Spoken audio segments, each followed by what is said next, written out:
Hello, everybody, and welcome to the Round 1 coverage of the 2019 Ledgestone Insurance Open presented by Discraft, the world leader in disc sports. I'm Brian Earhart, joined here by Kevin Jones to bring you some commentary. Kevin, how are you today? Brian, I'm doing amazing today. It is the morning of the second round, and we're about to watch the first round. Waiting to play today. Looks like we've got some good weather, but we're about to watch this round of some gnarly weather. These guys got put somewhere in the middle of the day, right?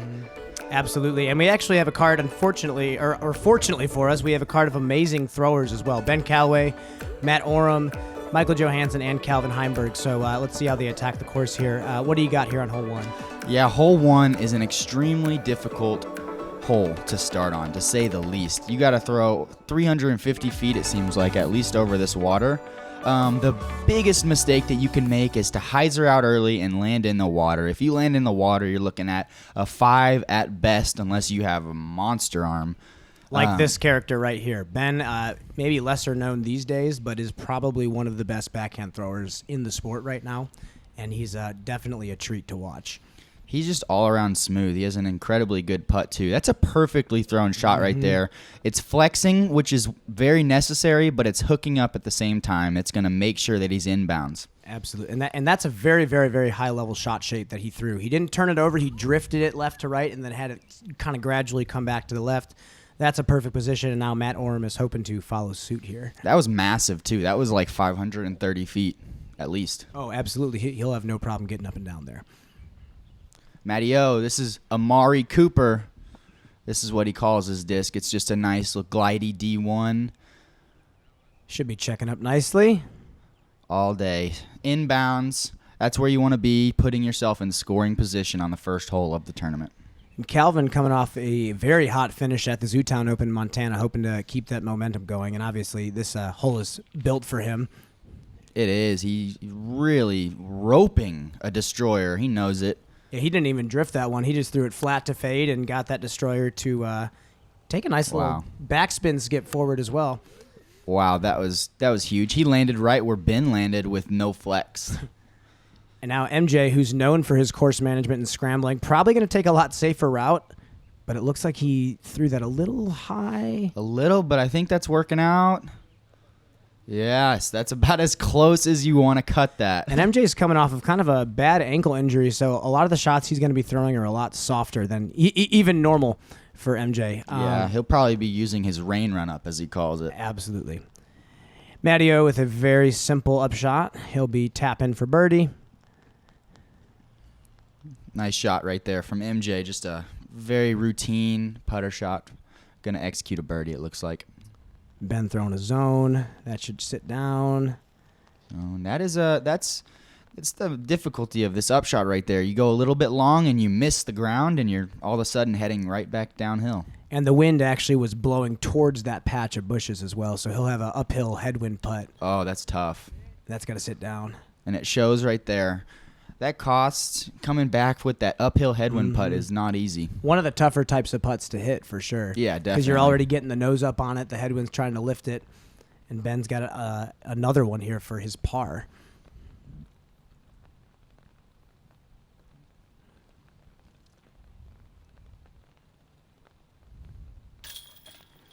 Knocks down the par putt. Starting off with a par is great out here. There's so many bogeys to be had, so many out of bounds. MJ knocking in the birdie putt, no problem. Calvin should follow suit here from about 16 feet.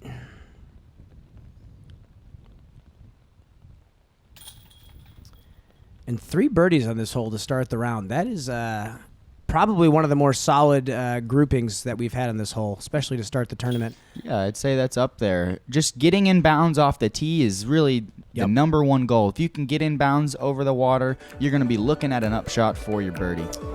So we got 3 birds, Orum, Heimburg, and Johansen, and then Ben missing that uphill headwind putt, taking a 4. We're going to move on to hole number 2, which actually I think is one of the better holes in the course. Yeah, better is a great way to put it. It's also extremely difficult. You have this branch right here that we just flew under. That is a huge part of this hole. It really makes you throw low ceiling. A lot of sidearms are very good for this hole if you have about 350 feet worth of distance, I would say. But the real thing is you got to keep it low, but not too low. As soon as you hit the grass, your disc is going to be swallowed up. Matty O throwing Amari Cooper again, his D1. And that's perfect. And that's really where you want to be, and he'll have some sort of mid-range shot to the basket. That's pretty good, but I will say it's not quite as far as he might want to be. That's a tough shot, and Calvin catching There's the that ceiling. branch right there. And that's the thing about this hole. There's so many different ways to play it. I see rollers, I see forehands, I see straight backhands, I see drivers trying to get around the corner. I also see some lefties going spike hyzer over the left side. Definitely. All those can play to the landing area. It's just from the landing area is a very, very tight upshot. Ben yanking that a little bit right, and fortunately getting a kick in bounds. Good result. This is a 4 at best right here, though. Ben is going to be scrambling. He needs a good shot right here to just get in the fairway. He's taken a very domey nuke and has skied it a little bit, and it's, oh boy. That's trouble. That's a lot of trouble, but he's going to manage right here. As long as he gets in bounds, he'll be okay, and he'll get a 5 and move on. Keeping it in bounds, and he's got a little bit over 100 feet, maybe a little more. Oh, my. Oh, boy. Calvin was aggressive right there. I love it. And that's the thing. On that approach shot, when you're trying to get to the green, it's sloped towards the water, so you really want to land something soft, and you'll see a lot of players playing to the high side, even with a little bit of anhyzer. In case you hit anhyzer, it cut rolls back to the basket. Definitely. The disc can definitely slip down into the water pretty easily, so a lot of people are playing up high right side and just trying to have a 25-footer.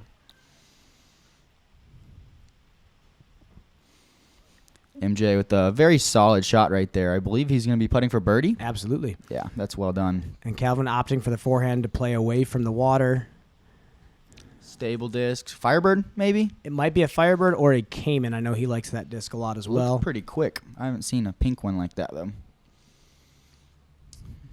And, yeah, this hole definitely did not play easy for the field. It averaged a 4.48, so definitely averaged over par here. So one of the holes where if you get away with a par, it's not too shabby compared to the rest of the field. MJ hoping to take a birdie, though, and he does. Man, going backhand putt. That's super impressive for MJ right there. And for him, it's really, just landing it soft on that second shot with that backhand is totally crucial.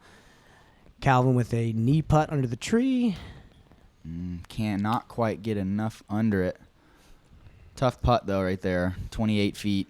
With the water behind. With water behind. And it's one of those greens where if you do hit metal on any bit of hyzer, you have a chance of rolling in there and taking a bogey. Definitely. The water's only 15 feet from the basket. Ben, I will point out, with a good little zone up shot right there. Touching the pin, just executing a 5.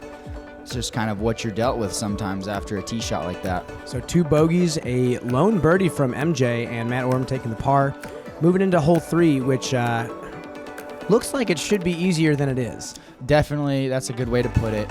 Hole 3 has the straight gap right down the middle that some people will be opting for, a mid-range or even possibly a putter just right through the gap. The only problem is with the backhand spin, you can hit a tree at any second and kick straight left OB. So sometimes you'll see people sneak a little hyzer route in there through the right side and be a little bit more safe about it, but MJ is too confident with his straight shot. Turns it over a little much, never really had a chance to kick OB, so that's a good play. But fortunately got through all the trees and still has somewhat of a look at the basket. Yep. Mattio's going M4 right there. Catches early. Nothing too bad. He's at least halfway up the fairway, and he should be able to scramble for a par. Another shot up the middle. I'm surprised to see so many go up the middle, but it is technically the play. And that was a beautiful rock shot by Calvin. He should be about 32 feet. I think Ben is throwing a focus, I believe. Jawbreaker focus. Nice.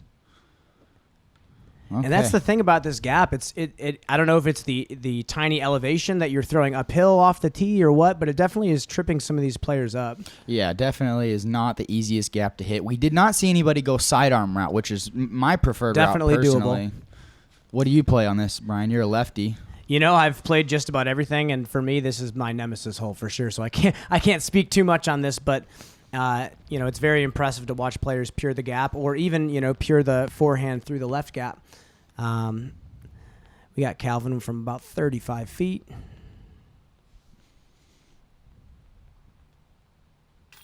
Beautiful.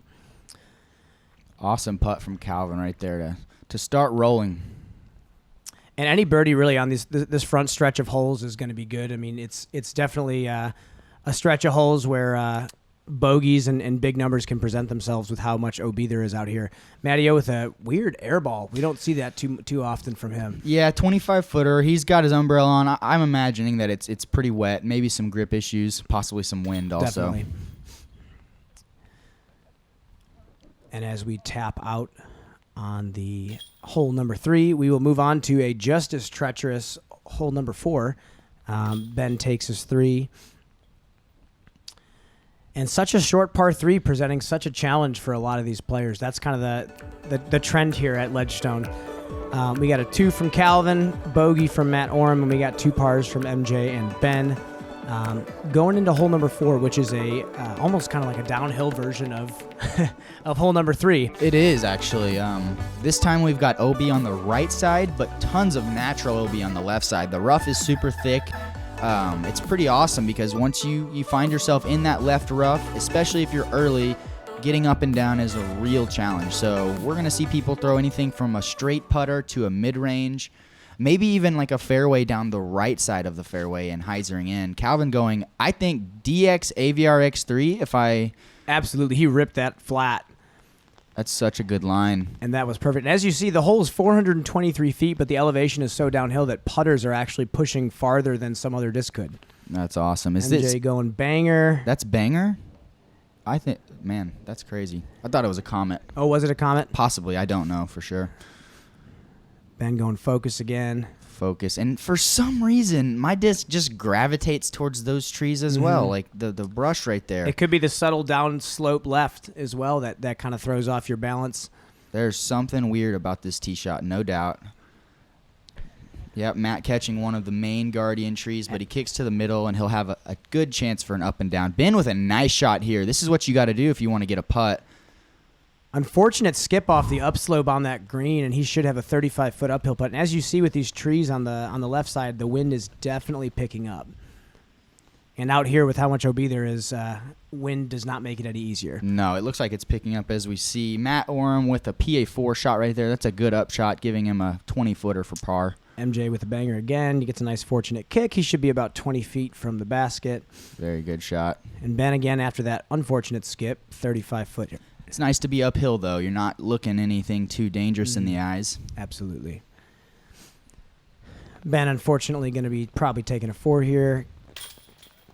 Calvin, beautiful birdie. Yeah, super well played. He throws that DX AVR X3 so well. He ropes it on a flat angle, and it holds the angle for so long. Just goes dead straight. And with how hard he throws, it's definitely a disc he needs in his bag. Oh, it's super useful for him. I like to see that. That's a great 3 from Matt. And then should be a routine 20-footer here for MJ. As you can see, the players are starting to become a little bit more methodical, starting to take their time a little bit more, wiping their discs off, getting the umbrella covering their bags. Yes, we are seeing these players face one of the toughest things in disc golf. We have a lot of spread out tee times on this day.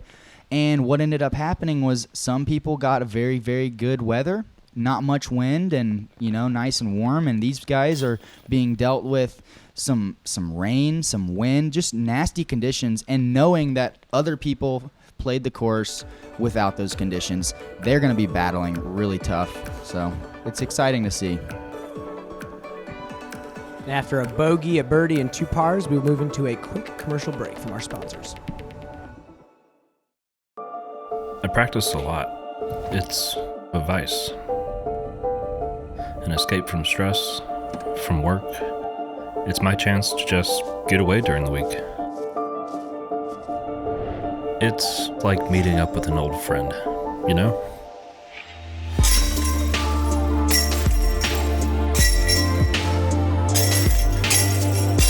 I'll never get tired of that sound.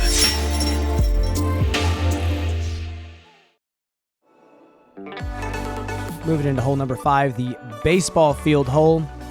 476 feet. OB all the way around the basket, behind the basket, in front. Players are trying to throw a massive hyzer to get to the basket, or they're trying to play safe around the right side. Really just keeping it in bounds is key here.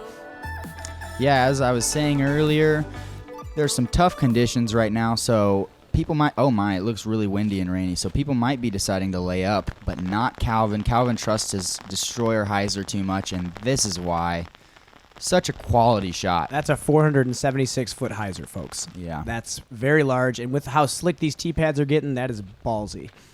MJ going to the route that a lot of players have been taking this year. Just going OB and having to throw from the drop zone is not a guaranteed 4 even, so not at all. Taking MJ, a 3 will definitely take strokes in the field here. Definitely. MJ knows if he gets a 3 here, he'll be moving just fine into the next hole. Ben definitely going to be going for it. And that was beautiful if it keeps going. It is. It looks like it needs to go, and it is.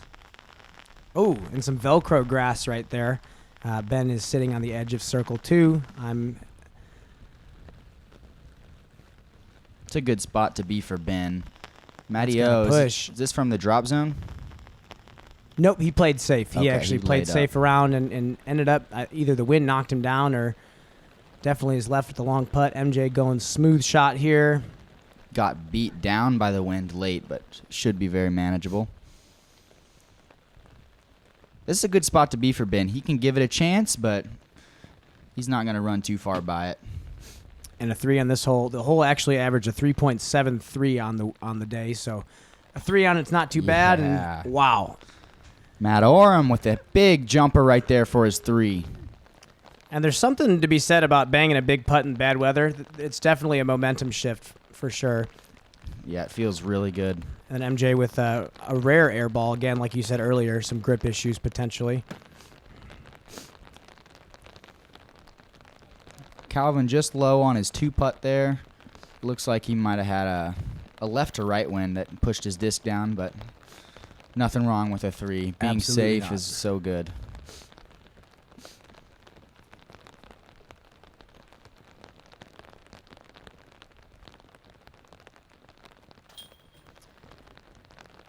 MJ knocks down his putt for an unfortunate bogey. After a really rare miss, MJ one of the better putters on tour. Ben knocks in his 3-putt. And we are going to move into hole number 6 after a series of 3 pars and a bogey from MJ. Hole number 6, it looks like a pretty straightforward hole, but presents kind of a nightmare for a lot of players here. Yeah, and I would say a nightmare just because the top players in the world are going to be faced with a huge decision here. They all have the power to get this 3 on this hole, but it's just so dangerous. This hole can turn into an 8 if you're not careful. So just being in bounds is all you really want here. Let's see if somebody goes for the birdie play.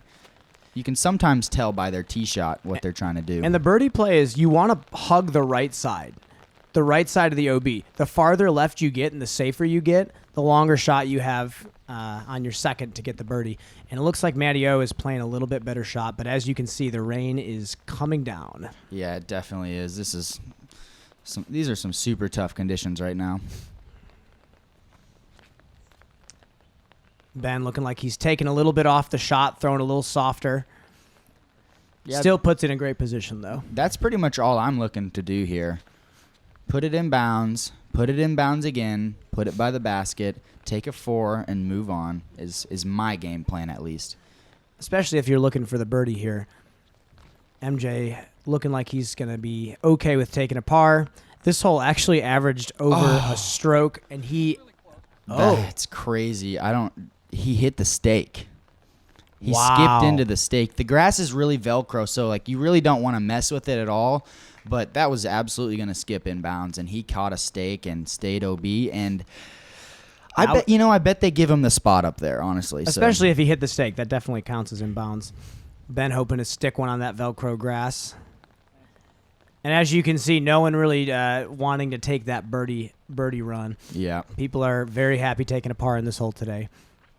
Especially after it averaged over a stroke. Oh, no. Calvin was definitely going for the 3 here. And that's this the is mistake that you'll see a lot of times. Yeah. And now he has to take it from pretty much the exact same spot that he was at. Yep. You could tell right out of his hand it was a little yanked, and like when we do go for that, we really need to make sure that our miss is to the left. But sometimes when you're feeling it, you just know, you feel like you can park it right there, and that's what Calvin was feeling. Yeah, he wasn't thinking about OB whatsoever. No way. And he's going for it again. It looks like he's pulling something more stable out, but that's got to sit down. If that's a Firebird, I swear. That's such a long Firebird shot. It's a huge shot. And he's out of bounds putting for, I believe, a bogey at this point, or a double bogey. Ben with a beautiful patent pending zone shot. Edge of circle 1. Yeah, so he had a little birdhouse to deal with. That makes that shot not quite so routine. No. And now we can confirm that purple disc is a banger. That is an MJ ESP banger that he has thrown in his upshot. Nice. The fairway's really nasty right now. Nice shot from Matty O. Ben with about a 33-footer. And he cashes it. That's fantastic. That's a great play. That was for the par? I believe so. Yeah, he did, because he dealt with that birdhouse, put himself at about 25 feet, and cashed in for par.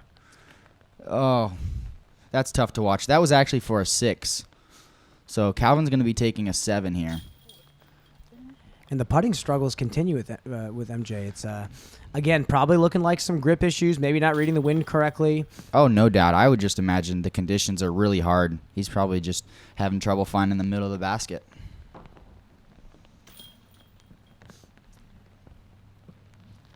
And yeah, with the hole playing I believe it was playing 5.14 was the average score. So really a 4 or 5 on the field is not too shabby, even a bogey. But as MJ here obviously looks like he's taking a triple bogey on it. After 2 7s and 2 pars, you see the teeth that the hole has on hole number 6. We move into a little bit shorter hole, actually a lot shorter hole. There's a beacon of hope on this one for a birdie. We have hole 7, 275. What are you throwing here, Kev? Well, for me, I'm going to throw a really flippy putter, and that's because there's a guardian tree immediately off the tee on the left side. So I'll be hugging the right side of the tee box, making sure I give myself as much room as possible. There's Brian Earhart right there waving at the camera. I thought you were right next to me, but... Oh, no. A little yank. And so Matt's going for a sidearm play. This is a very common play. Usually the sidearms end up skipping a little bit to the right. A 20-foot putt to the right is the ideal play for that. This has been Callaway throwing my line, and that's just a flippy putter. He throws it just to the right of the first tree and then flips it up, dragging it to the right.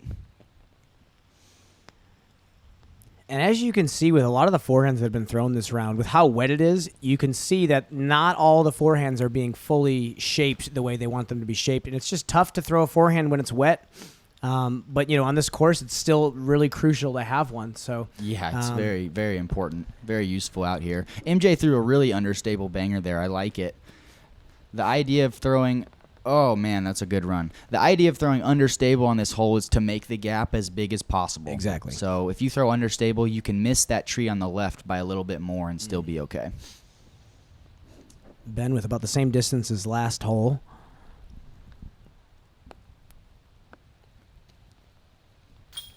Yep, he's such a solid putter. Overall, and he's one of those players that I think if he was able to get out full time, I think he would definitely put up some big numbers and put up some big finishes. He's physical talent wise, he's up there with the best of them, putting, forehand, backhand. So it's nice to see him on this card. Yeah, there's no doubt about that. MJ cleaning up his 3.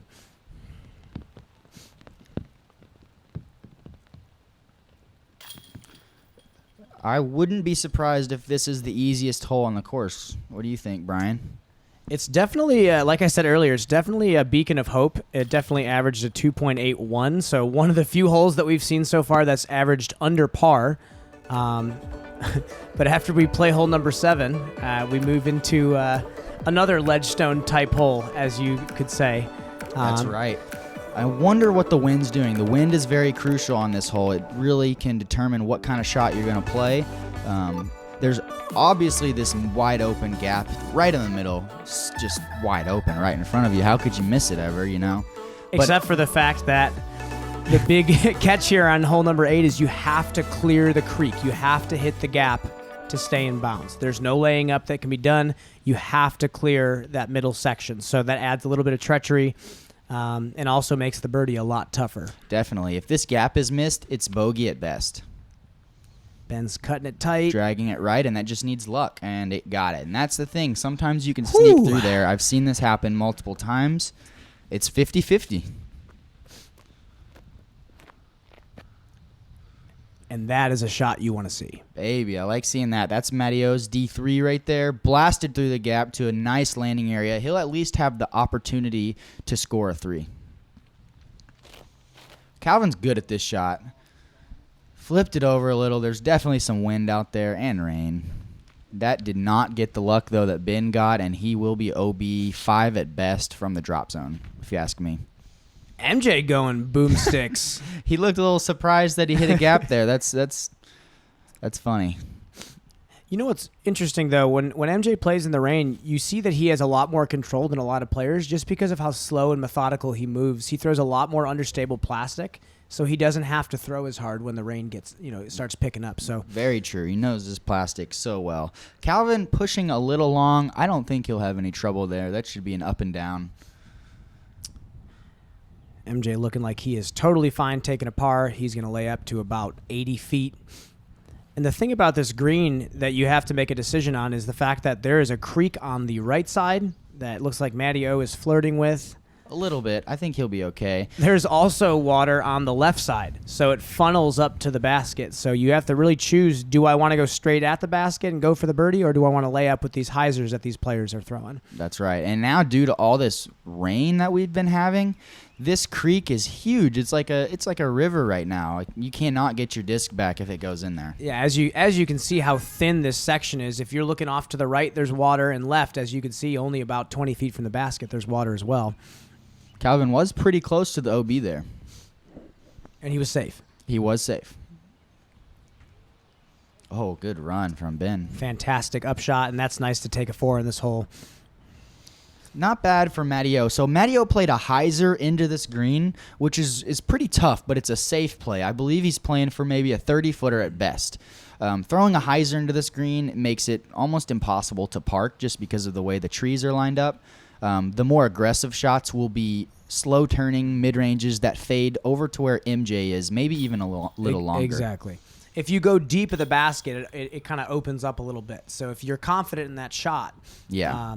But to me, that's what I think makes it a fantastic par 4. For sure. Treachery on every turn. Yeah, and the green is just it has so many details to it. It's very important to know everything about this green. Exactly. Matty O tapping out, I believe, a 4. That was a fun hole. Yes, it's definitely a fun hole. You get to see a lot of big shots and a lot of strategy. Calvin, unfortunately, after that OB drive, takes a 6 and then 3 4s on the hole, actually. In that weather, it's actually fantastic. It's not bad at all. Moving on to the iconic bridge hole. Actually changed a little bit from last year just because of flooding, as you can see. We pushed it up back and to the left. So righties are throwing kind of a power hyzer. And lefties are either throwing a turnover or some sort of power sidearm. But as you can see, the feather banners will be able to determine where the wind's going. So this hole was made a little bit longer, but a little bit easier. And if you ask me, this is heading OB. The most important thing to notice here that I figured out in my round yesterday is the height control. If you can control the height of your disc and not get it too high and up in the wind, you will come in bounds at least somewhere, whether it's early or late. What a committed shot. That was fantastic. And that's the thing. I think the reference point for throwing the hyzer is just over that bush that we see back in the middle. If you can get just over it like MJ's doing. It is. That's where I'm looking to. MJ with much better height right there. That's such a good shot. And that is perfect. Was that a vulture? No, it was either a crank or a force. He has 2 in his bag that are about the same color. Yeah, okay. Calvin matches the height, but let's see if he has the push. He turned it, so it's super committed. Wow. Costly. Did he? Is he stuck there? He's in bounds, everybody. And that is a blessing from the disc golf gods if they're going to call him in. This is Ben, actually, isn't it? Is that Ben or Calvin? shot? I don't know. He gave Ben the knuckles. This is Ben. Okay, so it looks like he's in bounds, huh? Ben is in bounds. That's at least a 1-stroke swing. Can he make it a 2-stroke swing? And as you can see by the feather banners, like I said, it's a little tough to be putting into a headwind in this. Calvin was inbounds too. 2 people outside of the walls. You know what they say? Nice guys, nice kicks. So. That's right. That's right. Man, that is crazy. Matteo drills the birdie putt. And with this win, this is a fantastic birdie to get. Like we said, that was a super committed hyzer that he threw. And Calvin, after the blessing of his life, is going to Yeah, that's a good... tap in his par putt. That's good for Calvin. It's nice to not be OB here. Even the shot from the drop zone is no guarantee. Oh, definitely not. You actually need to be worrying about getting it inbounds from the drop zone. It's no guarantee at all. Oh, yeah. Uh-oh. See, even the grip issues continue with pulling the disc out of the basket. That's right. We have 2 birdies and 2 pars. And that's our front 9, everybody. We saw some pretty good action. Our best score right now, 1 under par. Everybody dealing with these super hard conditions and just kind of like, doing damage control, honestly. So, yeah, tune in for the back 9 and make sure to like and subscribe to Central Coast Disc Golf. Yeah, thanks for watching.